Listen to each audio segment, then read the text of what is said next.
Members, thank you so much for the confidence to elect me again as Speaker Pro Tem. The last 2 years were an incredible experience, and I've learned a lot. I think the next 2 years are going to get even better as I try to reach out to all of you. And please know my door is always open. I'm trying to decide which one I need to thank first. If I need a eulogy, Jimmy Dixon's going to preach it, because Representative Dixon has just been one amazing friend and one amazing statesman for everything he says and does. If something needs to be done with a passion, Jimmy Dixon's it.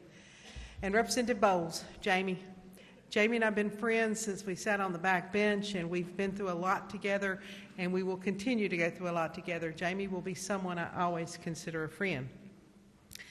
I actually had on my little schedule here, and my husband hates when I try to prepare a speech, and so does my daughter, because it's terrible.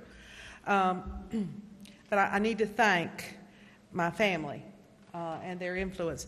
For those of you who were here 2 years ago, you remember I did a lot of speech about my brothers and sisters and some tragedies and things that we did, and I had the great honor of having my mother here. What got sort of neglected in some of that is my husband and my 3 daughters and my daughter-in-law and 2 of my 5 grandchildren. 2 of the older ones have been here and held the Bible before. One even took the oath. He made it to the newspaper for taking the oath. But these 2 were dying to come in case there's not another term, and the other one is entirely too small. Based on what a lot of the other speakers have said, it sounds like we're all thinking the same way. I don't want to project on what the future is going to be, but I am concerned at times about our public perception. Frequently they say you're doing nothing, you're getting nothing done but arguing, and we can change that perception by doing better. We don't always have to be looking for the political moment or for the worst in our family members. We can agree to disagree. Please don't forget, my seatmate is George Cleveland. We can agree to disagree. I can communicate with George. That tells you that we do have those abilities. Imagine if we all thought the same way. Gosh, we'd be a boring group. But we can be statesmen, and we can continue to agree to disagree and use our diplomatic skills. So I would suggest the following. We first have to start with communication. We need to be able to talk to each other. What do you know about different people here? How many of you know that Jimmy Dixon played on the Wake Forest football team at the same time as Brian Piccolo?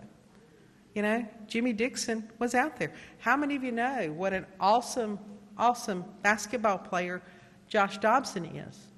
And boy, he has some six-pack abs. I've seen those in pictures. But I'm saying there are so many interesting things, and lucky for some of you, I don't know your story, or I'm just not going to tell it. Right, Jamie? I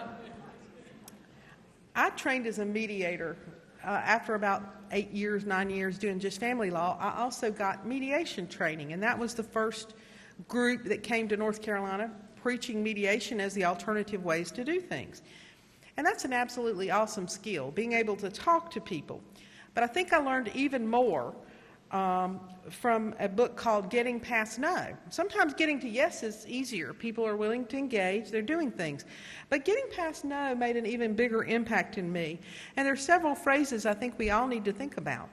When we're ready to blow our stack, when we're ready to yell and scream at each other, we need to remember this phrase: go to the balcony. Go to the balcony. That means remove yourself from the situation in one way or the other. Remove yourself by needing to go to the restroom, by needing to make a phone call real quick, by stepping out of the room, or by just physically engaging a different conversation so you can get back to your focus. That's just such an important skill, and it's so hard for us to do because we do get engaged in whatever makes us angry. One of my favorites is don't get even, get what you want. I can yell and scream at one of you, and that's not going to get me anywhere. But if I can manage to talk to you and engage you in whatever we can find as common ground, then we may eventually get to what we want. Get some legislation moving, get some things passed. But we can't do that if we can't talk. My children, and now my grandchildren, know that if they're angry and they're yelling at me, I am just as likely to walk away as anything. I will not yell. And I will tell them, if you really want something and you really want to talk to me, let's get down to this level. And then I got a grandson. You've seen he's a little feisty little handful. And I see his mother frequently have to use the phrase, "I don't negotiate with terrorists." He says, if you don't do what I want you to do, I'm not going to love you anymore. I'm going to get my way. I'm going to scream and yell. And she has to look at him and go, "I don't negotiate with terrorists." It's okay, Jackson. I told you I was going to say it. And so he was a little confused when everybody kept saying Jackson. He was wanting to respond and get the microphone. So it's being able to open up that line of communication. And respect. Respect your constituents. Respect the people in this chamber. Feel good about why you're here and what you do, because what you do matters. You know, we have to have some civility in this building, and that's where I always object with these points of order. If you'll notice, anytime I stand up, Lisa Brown, it's not a drinking game. When I stand up and declare a point of order, it's because we've either gotten far afield of what we're trying to discuss, or somebody is attacking somebody's credibility, motive, talking about what an evil body we are, and that's just not acceptable. We can get our points across without having to say that. One of our biggest misconceptions at times is that we are so very different from you, that Republicans are all white, rich men. I'm sorry, if all of you over here are rich, please raise your hand. I'm going to get to know you a whole lot better. I personally shared stories on the floor before about my husband losing his job and drawing unemployment. And that I knew what those people on unemployment were going through because we, in fact, experienced that. So we need to eliminate some of those stories or some of those stereotypes and be able to talk to each other. You don't know who's been through what.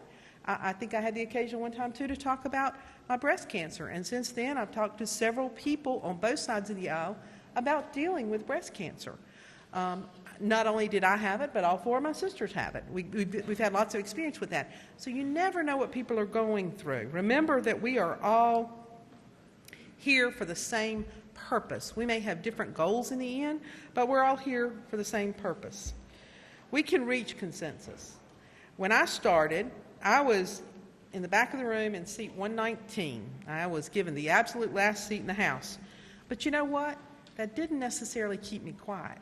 As soon as I found my legs and felt comfortable talking, I still contributed.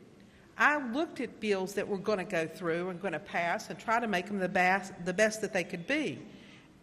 And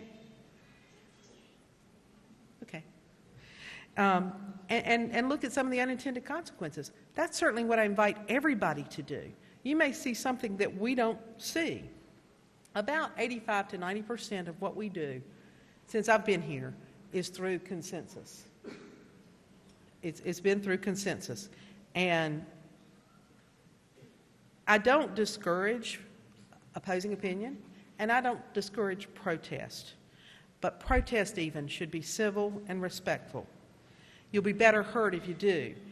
And when you really want to be heard, you don't go out and look for the media to cover you. You look to come to the individual members and talk to them in a clear, concise, cohesive way. But thank you, and I look forward to another couple of years. I was getting the winded up sign from my family, so you can thank them because I've got grandkids who are hungry.